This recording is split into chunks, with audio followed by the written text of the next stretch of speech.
Hai LSPRians, bertemu lagi dengan saya Mariska Gebi di Leader Pods Podcast kolaborasi LSPR dan Indozone. Di episode pertama kita udah ketemu sama Ibu Prita, udah ngobrol-ngobrol soal Gen Z, perkembangan Gen Z, tantangan anak-anak Gen Z, pokoknya yang Gen Z banget nih. Dan kali ini di episode yang kedua kita juga pengen ketemu sama sosok muda yang tentunya menginspirasi pastinya, karena di Leader Pods ini memang kita harus bertemu dengan orang-orang yang inspiratif karena kita percaya bahwa anak-anak muda ini menjadi tonggak besar untuk kemajuan tentunya negara kita. Jadi perlu nih insight-insight dari orang-orang yang punya inspirasi buat kita semua. So kali ini kita kedatangan sosok yang spesial, anak muda Gen Z banget yang katanya kalau dipanggil Pak di kantor bakal di SP gitu ya. Anak muda banget nih. Kita sambut sama-sama, ini dia Pramadita Tasmaya. Terima kasih. Halo, ini dia CEO Indozone. Kalau teman-teman follow Instagram Indozone atau sering lihat-lihat berita nih, nah inilah sosok di balik Indozone ya, CEO-nya. Tapi yang menarik nih, tadi juga sempat ngobrol-ngobrol. Katanya lebih akrab dipanggil Mas Real. Yeah. Real ya, bukan fake ya. Bukan real. Kenapa tuh kira-kira dipanggilnya Mas Real? Dari kecil kayaknya. Dari kecil. Nickname dari kecil, dari semenjak emang dari kecil emang udah akrabnya dipanggil Real. Oh gitu, nggak ada maksud tertentu Nggak atau ada apa? sih. Even Mas sendiri bingung ya kenapa jadinya Kayaknya Real lebih gitu enak ya? nama panggung aja kali. Gitu, soalnya nggak ada Iya, singkatan atau apanya. dari Iya. Pramadita bukan, dari Tasmaya bukan, tapi ya Iya. oke. Jadi kita semua panggilnya Mas Real ya, biar lebih akrab. Iya. Nah kalau lihat juga nih dari profilnya, kelihatannya memang Mas Real ini profilnya sepertinya anak ekonomi gitu. Kok tiba-tiba media? Nah kenapa itu? Boleh diceritakan gak Mas Real? Iya. Dari ekonomi tadi juga sempat ngobrol investasi ke Iya. media, itu Iya. boleh diceritakan gak? Mungkin cerita background dulu. Kalau saya itu pada saat selesai kuliah bekerja itu background saya itu banker. Jadi saya kerja di bank gitu. Jadi saya lumayan lama kerja di bank, lalu saya memfokuskan diri ke investasi. Akhirnya baru kita salah satu portfolio kita itu adalah invest di media. Nah, Indozone lah salah satu media yang kita lakukan investasi gitu. Oke, jadi awalnya memang investasi. Betul. Kenapa memilih investasi di media bukan di bisnis lainnya?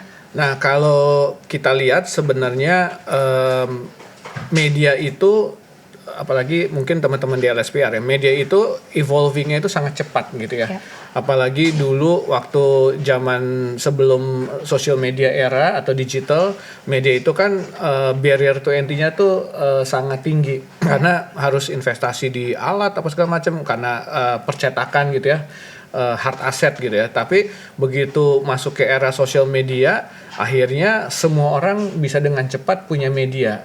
Nah, cuman downside-nya itu adalah informasi, semua orang butuh informasi, semua orang butuh news gitu ya.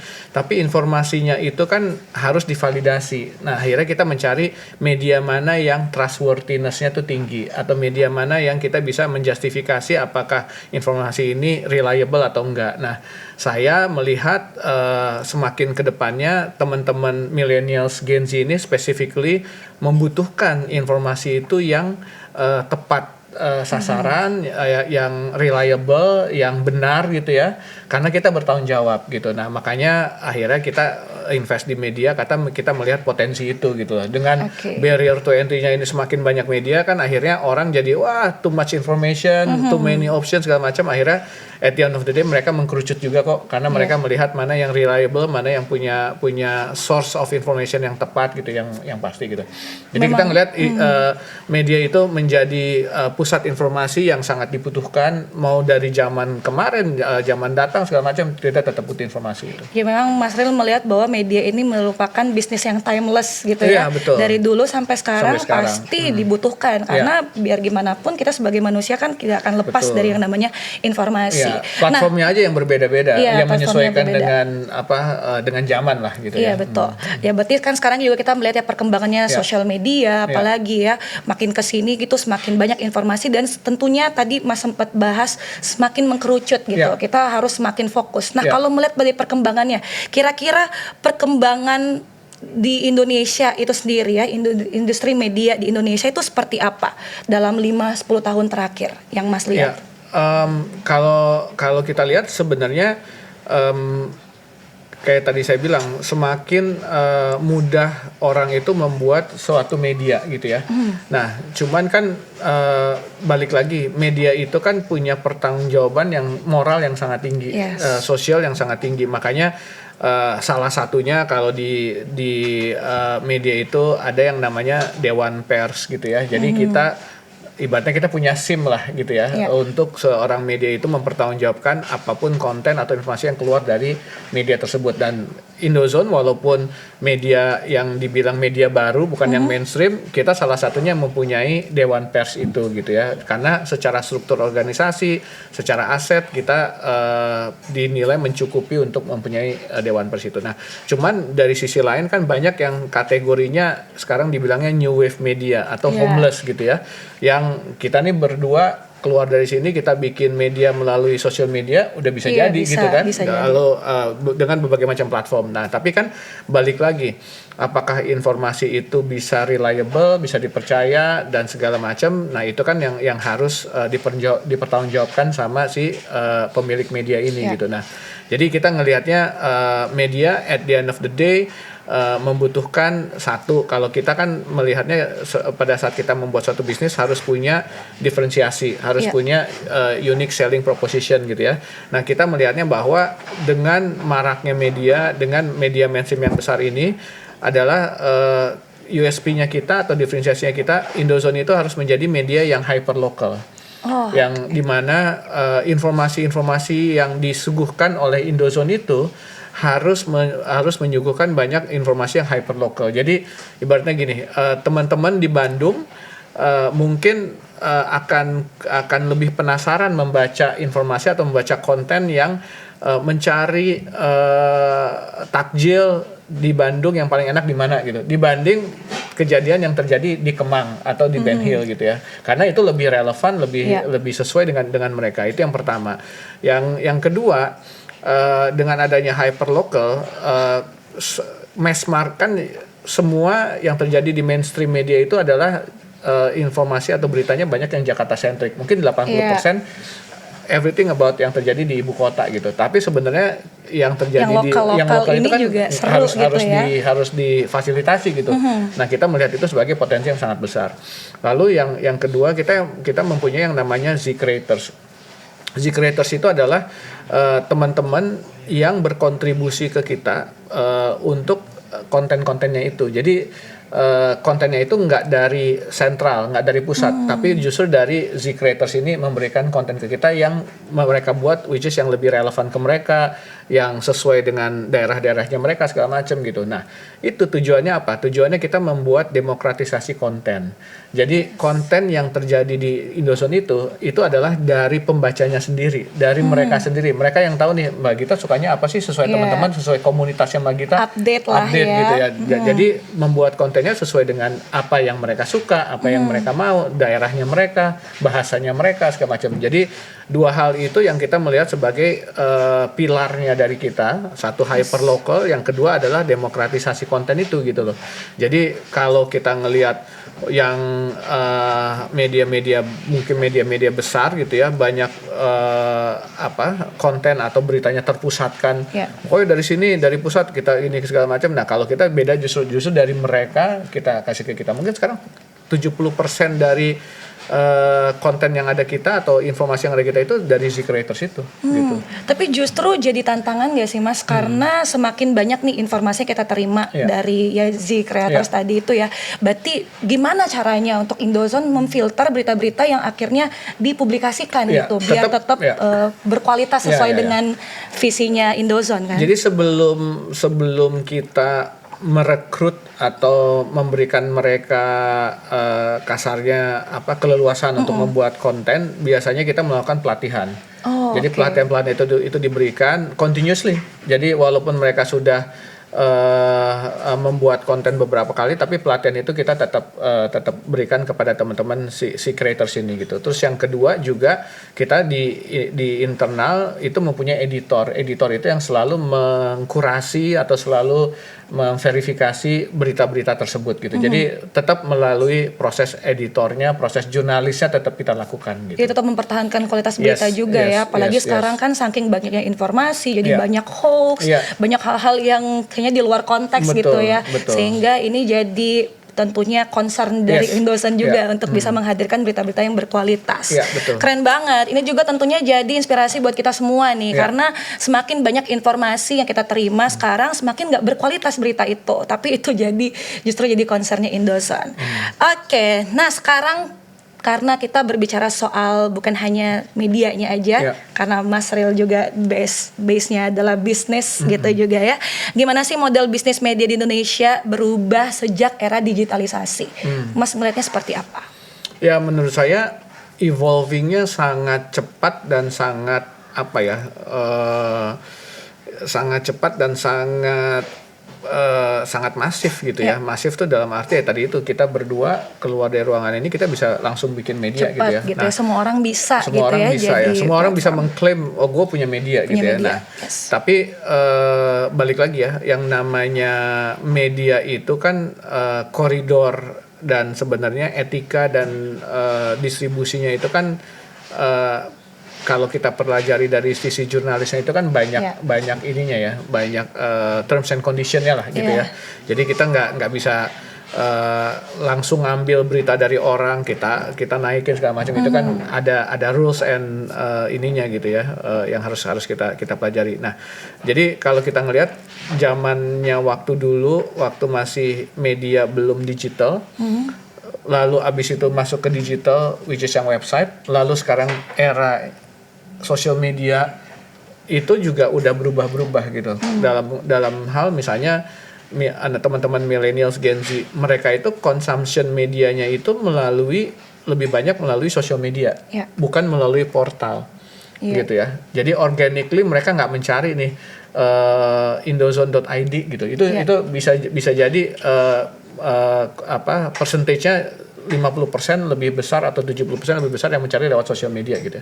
Nah, mereka ngelihat konten kita atau informasi kita itu lewat sosial media karena frequently use-nya mereka itu atau activities-nya mereka itu lebih banyak di sosial media gitu kan, di beberapa platform sosial media itu gitu loh. Nah, itu yang pertama. Yang kedua, mereka daripada text base itu mereka lebih prefer melihat video base. Jadi tendensinya memang behaviornya itu mulai dari tadinya visual itu menjadi video sekarang gitu ya. Tadinya kan visual hanya foto terus judul caption, gitu ya, caption gitu. Nah, tapi sekarang udah video nih, mereka udah kalau itu udah langsung scroll segala macam cepet. Dan video itu kan triknya juga banyak. Berapa detik pertama itu that's the most important thing yang kita harus capture dari si teman-teman millennials Gen Z ini ya. Kalau teman yang udah di atas millennials Gen Z mungkin behaviornya berbeda lagi gitu ya gitu. Nah, itu yang pertama. Jadi video base segala macam. Jadi melewati sosial media yang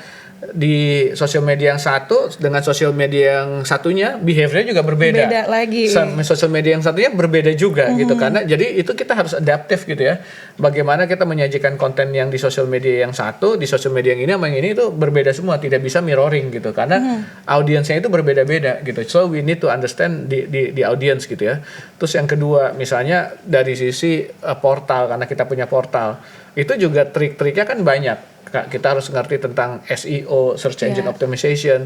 Sekarang untuk menjadi orang bisa organically mencari berita, kita harus membuat judul itu sesuai dengan kita mencari berita. Misalnya mau cari takjil yang enak untuk buka puasa, ya kita cari judul seperti itu karena kalau kita mengarahkan ke situ gitu loh. Jadi nah itu kan dulu kan enggak gitu loh. Nah itu ini evolusi dari trik-trik jurnalis yang harus kita adapt terus gitu, dan kita selalu every time every day kita mengikuti data gitu. Jadi data tren dari Google, data tren dari mana yang kita baca, karena bedanya digital kan kita bisa lihat nih, behavior teman-teman audiensnya kita seperti ini. Oh ya kita kasih yang seperti itu gitu ya. Misalnya contohnya kita melakukan A/B testing gitu ya, ngeluarin konten. Ternyata audiens kita itu sangat menyukai konten binatang, specifically kucing gitu ya. Nah, jadi akhirnya begitu kita membuat konten tentang kucing. Itu viewsnya bisa 5 juta, 7 juta segala macam gitu. Nah akhirnya kita coba tuh membuat satu inovasi gitu ya. Kalau kita membuat berita atau konten yang dibaca oleh host itu kan butuh waktu produksi apa segala macam gitu ya. Akhirnya kita membuat hostnya itu adalah kucing pakai AI gitu loh. Iya. Nah, jadi mereka membaca text base dari berita itu. Jadi misalnya berita itu kejadian sekarang ini, aku juga udah bisa langsung bikin si konten itu langsung keluar karena kan langsung kejadian. Tapi kalau host kan harus siapin mic atau segala macam. We need time untuk preparation. Lebih personalized dengan yang paling relate dan relevan sama penontonnya gitu ya. Dan ternyata buat mereka it's more relaxing to see sesuatu yang lebih entertaining gitu. Karena yang misalnya kontennya serius gitu ya, kontennya tentang apa gitu, tapi yang bacanya kucing, jadi buat mereka tuh ada lucunya, ada interaktifnya, ada entertainmentnya gitu. Lebih tapi fresh gitu lebih juga fresh, ya, karena gitu. sosial media kan memang sifatnya entertaining gitu. Nah, tujuan awalnya orang bersosial media kan juga awalnya untuk berinteraksi, cari hiburan gitu ya. That's why kalau berita terlalu serius juga pembawaannya jadinya kurang kena menarik, gitu ya sama Gen Z khususnya. Yang aku bilang tadi, spending time mereka untuk melihat satu konten itu langsung di scroll sama mereka gitu. Cepat lupa juga. That's why juga berita cepat viral tapi cepat hilang juga, saking banyak sekali informasi yang masuk gitu ya. Dan itu juga berbicara soal banyak sekali informasi yang kita terima gitu ya. Kalau zaman dulu kan misalnya kita terima berita hoax gitu, ya udah kita validasinya lewat misalnya media yang paling reliable gitu kan. Misalnya ya udah kalau di berita ini hoax gitu, berarti kita baca koran gitu kan untuk cari medianya gitu. Nah kalau sekarang gimana Mas caranya untuk misalnya Gen Z ini untuk bisa memfilter gitu berita-berita yang terlalu banyak ini supaya mereka bisa lebih fokus untuk mempercayai satu berita tertentu? Ya itu menurut aku at the end of the day itu seleksi alam. Jadi kita akan lihat bahwa media A, media B, media C gitu ya, mana yang reliable, mana yang informasinya lebih bisa dipercaya atau tidak gitu. Makanya Indozone juga konsisten untuk kasih berita-berita yang berkualitas. Karena begitu kita ngasih berita yang hoax atau berita tidak benar atau sara atau apa, itu udah langsung ya zaman sekarang cepet dijudge-nya. Cepet banget dijudge-nya. Mungkin netizen itu lebih cepet dari kontennya keluar gitu kan. Gitu. Ya apalagi sekarang kan kita udah susah ya percaya sama media, selain memang informasi-informasi di media ini memang sifatnya kadang judgmental banget gitu ya. Terus kadang juga selalu ada unsur-unsur iklan, promosi gitu ya, ujung-ujungnya endorse, ujung-ujungnya iklan gitu ya. Jadi kalau zaman dulu mungkin kita melihat media tradisional ini kan selalu bergantung sama iklan gitu. Nah sekarang kalau ngelihat di perkembangan sekarang ya, gimana sih pergeseran iklan digital mempengaruhi pendapatan media yang sekarang gitu ya, karena tadi kita masih bahas soal model bisnis atau keuangan di media itu sendiri. Gimana Indozone dapetin revenue kalau misalnya dari iklan dan segala macamnya? Ya tetap kalau yang namanya media itu kan revenue-nya pasti dari iklan gitu ya. Lalu kita punya IP, punya event, kita dapat dari sponsorship gitu ya.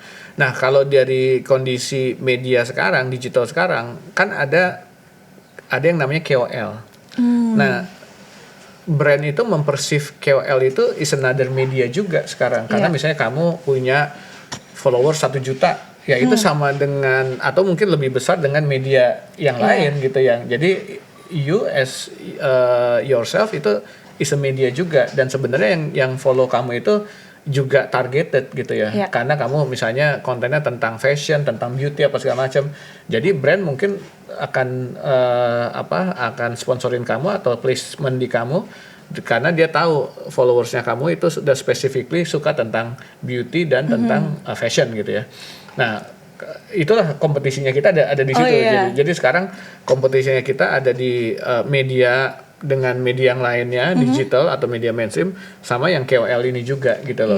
Gitu. Jadi karena memang kita ngelihatnya ya kan ada media yang general ya, misalnya berita, informasi segala macam, tapi ada KOL ini. Nah, supaya nggak berasa kompetisi, justru harus kolaborasi justru ya dengan mereka. Biasanya brand itu membuat satu campaign atau satu activation itu yang ada fire starternya dengan KOL, ada media yang besarnya seperti kita, ada amplifikasinya seperti media-media homeless yang lainnya, kayak gitu-gitu loh. Jadi ada satu rangkaian yang dibuat untuk satu activation gitu loh biasanya. Nah, gara-gara nih KOL atau juga pelaku-pelaku media gitu ya, ini kita jadi bergeser yang kita kenal yang namanya disrupsi digital juga gitu ya. Jadi banyak orang jadinya bergeser nih fungsi media yang dulu kita misalnya percaya nih sama jurnalis karena mereka melakukan penelitian mendalam kan untuk mencari tahu informasi. Minimal sekarang kita berhadapan sama KOL yang cenderung misalnya yaudah dari pengetahuan dan pengalaman mereka itu sebarin informasi. Nah, gimana menurut Mas melihat apakah menjadi tantangan nih disrupsi digital ini, pengaruhnya bagaimana, dan kedalaman informasi juga yang akhirnya di sharing gitu di media itu sendiri, Mas? Ya balik lagi, kalau menurut aku at the end of the day seleksi alam.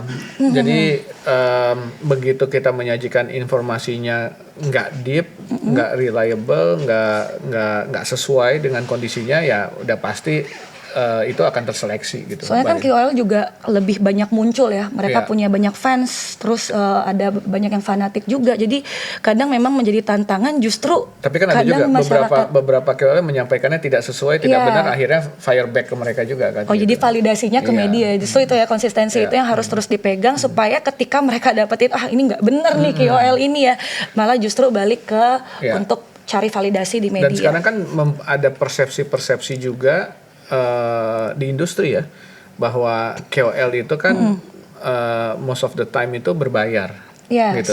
Mereka membuat suatu konten karena ada brand yang bayar gitu ya, atau yang lainnya gitu.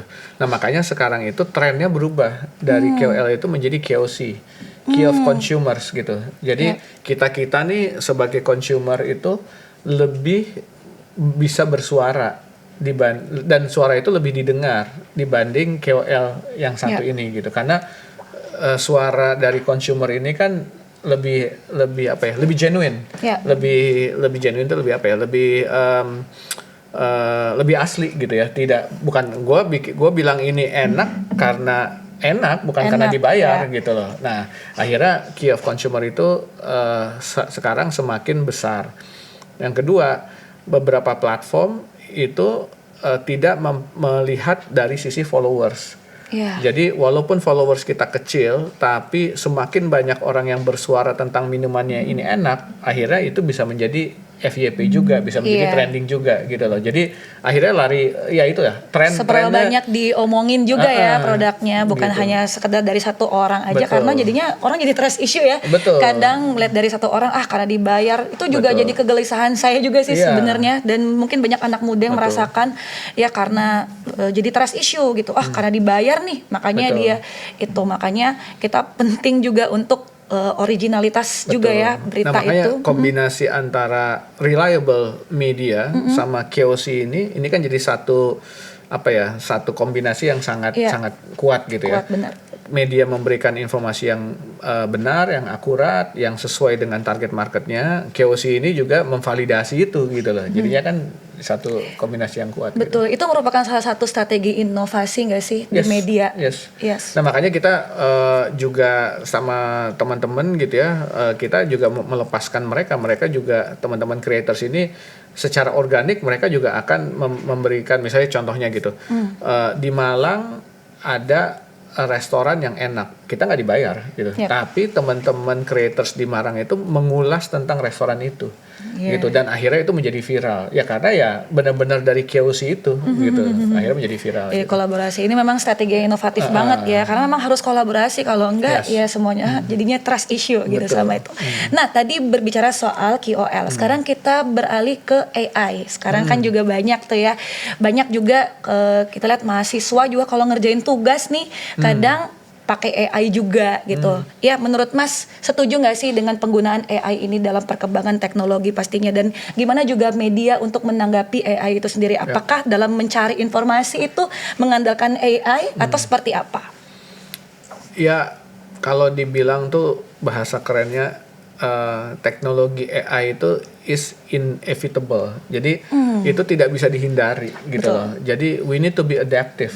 Jadi karena kan nggak tahu nih habis AI apalagi Iya. gitu ya. Dan ini kan datangnya sangat cepat gitu ya dan sangat sangat cepat dan teknologinya juga harus kita pahami, kita adaptif gitu. Jadi AI kita harus adaptif gitu ya. Ya. AI we need to see it as an ingredients.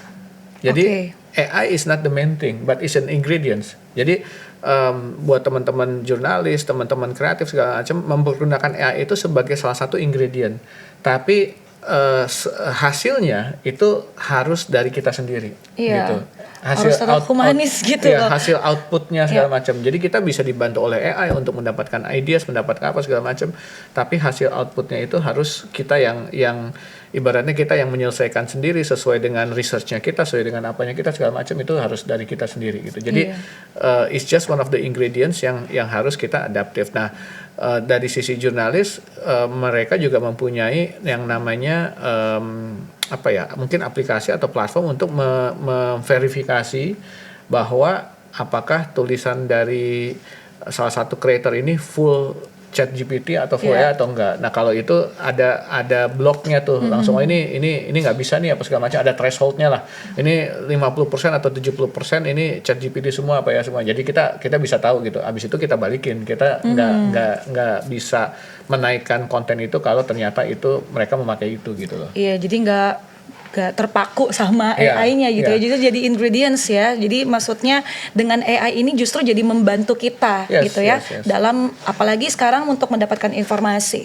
Nah, jadi kalau kita melihat dari kecerdasan buatan ini atau AI ini, gimana kecerdasan buatan ini atau AI ini bisa membangun masa depan media itu sendiri? Kira-kira apa sih perannya si AI ini dalam masa depan media itu sendiri? Ya otomatis ya dengan adanya teknologi, dengan adanya AI ini kan pasti dia memotong workflow gitu ya, yang tadinya mungkin A sampai Z bisa jadi A sampai D doang gitu karena sudah dipotong gitu. Jadi pasti lebih efisien, lebih efektif, productivity level itu harusnya lebih tinggi segala macamnya. Harusnya ngelihatnya dari sisi itunya. Jadi yang tadinya satu orang untuk membuat satu konten atau jurnalis itu membuat satu tulisan itu butuh misalnya berapa jam, mungkin dengan ingredients tadi itu dia bisa lebih cepat, akhirnya dia bisa lebih produktif gitu loh. Nah harus dilihatnya seperti itu sih. Gitu. Apalagi kan sekarang dibutuhkan kecepatan, perluasan informasi gitu ya. Dengan bantuan AI ini justru lebih efisien gitu, lebih efektif juga gitu ya. Makanya POV-nya kita mesti ngelihatnya itu dari angle yang mana gitu. Jadi kalau kita ngelihatnya secara positif angle-nya dan kita melihat bahwa oh ini kita butuh ini sebagai ingredients membantu kita bekerja untuk lebih efisien, lebih produktif macam oke gitu. Tapi kita butuh ini biar kita nggak kerja. Nah itu kan POV-nya berbeda gitu ya. Kalau bergantung 100% itu yang salah biar ya. Biar kita butuh ini pakai ini biar kita bisa leha-leha. Nah itu kan beda atau biar ya gitu lah. Iya, saya setuju sih dengan tadi Mas Ril bilang kalau kita cukup dengan beradaptasi gitu. Jangan sampai kita yang diperbudak justru dengan AI ini karena jadinya juga tembakan juga ya buat kita gitu. Bukannya media malah berkembang, malah menimbulkan trust issue yang baru gitu sama masyarakat karena ya ujung-ujungnya dari AI juga nih beritanya. Nah, melihat dari perkembangan ini kira-kira 5 sampai 10 tahun ke depan, Mas Ril melihat masa depan media itu akan seperti apa? Wah, yang besok aja kita nggak bisa tahu ya, maksudnya karena perkembangan pesat banget cepat. Ya. Jadi kayak kemarin tiba-tiba ya, maksudnya dinamika AI ini kan juga tiba-tiba ada yang baru, ada yang segala macam itu kan sangat cepat gitu ya.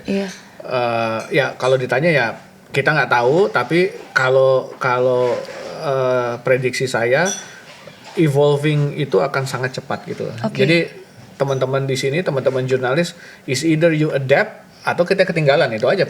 Atau mungkin Mas punya strategi yang inovatif gitu untuk bisa mengikuti perkembangan biar bisa tetap inline gitu sama sampai 5 dan 10 tahun ke depan. Ya sebenarnya bukan inovasi, tapi sebenarnya kalau aku lihat dengan perkembangan teknologi dan perkembangan digital sekarang, kita tuh dimudahkan pastinya, tapi kita dituntut untuk lebih banyak belajar gitu loh. Oke. Jadi jangan ngerasa kita mudah terus oh ya udahlah gitu. Terus tapi kan sebenarnya kayak AI. Kita harus belajar bagaimana mempergunakan AI ini dengan secara promptingnya dan lain-lain. Itu kan ada hal lain. Ya kalau lu nggak mau belajar lalu nggak bisa pakai AI ini kan gitu kan. Jadi maksudnya ya balik lagi itu kan adaptif ya. Jadi kita harus selalu belajar sesuatu hal yang baru dan kita harus selalu bisa mempergunakan itu dengan maksimal gitu loh. Kata kuncinya memang diadaptasi ya, karena semakin bergerak semakin cepat. Kalau kita nggak beradaptasi ya kita ketinggalan gitu. Ya kita nggak tahu juga misalnya teknologi besok ada sosial media yang baru. Gitu. Iya kita nggak tahu. Ya, kita nggak tahu gimana. Jadi gimana nih Indozone juga tetap mengikuti perkembangan yang ada ya, harus ya Mas. Jadi teman-teman kita nih kan ada dari sisi jurnalis, ada dari sisi tech juga, karena mau nggak mau kita juga is a tech company kan gitu ya. Ada sisi produk sama, nah itu semua berkolaborasi untuk bisa saling ibaratnya kalau dari sisi teknologi, sisi produk bisa saling mengajarin teman-teman jurnalis how to use the new technology lah yang ada segala macam. Ya dari sisi teknologi, dari sisi jurnalis juga ngajarin teman-teman produk bagaimana nih untuk bisa mensimplify ini segala macam. Karena kan ya misalnya kayak cara prompting apa segala macam kan nggak semuanya juga bisa langsung handal melakukan itu kan gitu. Oke, nah ini pertanyaan terakhir nih, tinggal pesan-pesan aja. Apa sih pesan dari Mas Ril untuk jurnalis muda? Ini kan kita berbicara sama Gen Z nih ya, dan juga pelaku industri media supaya bisa tetap bertahan dan mengikuti perkembangan di tengah perubahan industri media saat ini. Ya kalau dari saya sebagai yang sudah praktisi gitu ya, yang sudah di industri gitu ya, kuncinya satu sih kalau saya melihatnya bahwa kita itu jangan malas belajar gitu, karena untuk kita berkembang itu kalau kita nggak mempelajari sesuatu yang baru atau nggak kita terus balik lagi ya, belajar itu kan karena curiosity ya, karena penasaran. Gitu. Jadi curiosity level kita tuh harus tinggi untuk kita tuh bisa mempelajari sesuatu yang baru. Nah itu mungkin kunci ada di situ sih. Karena kalau kita kalau kita ada di comfort zone, kita udahlah gue gini segala macam ya. Kita tadi ngobrol ya, teknologi udah semakin cepat, ya mereka di sini, yang lainnya udah pada di sana gitu udah kan. Jadi ketinggalan gitu. Jadi gitu ya, Gen Z sekarang karena justru ya dengan banyaknya informasi kita terima dengan perkembangan teknologi, justru ini jadi privilege harusnya ya sama Gen Z ya, karena banyak informasi yang terima. Tapi itu juga Gen Z ini harus hati-hati dengan banyaknya informasi ini, jangan sampai terlena sama informasi-informasi itu, jadinya jadi bergerak di comfort zone terus, nggak mau belajar banyak hal baru. Dan hari ini tentunya di Leader Pods ya kita belajar banyak hal baru, sharing-sharing juga, dan semoga teman-teman ya menjadi terinspirasi ya untuk bisa melakukan hal-hal baru dan mengikuti perkembangan teknologi.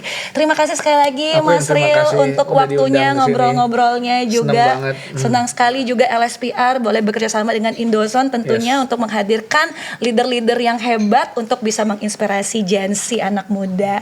Terima kasih sekali lagi. Saya Mariska Gebi, sampai ketemu lagi di Leader Pods berikutnya. Thank you. Terima kasih.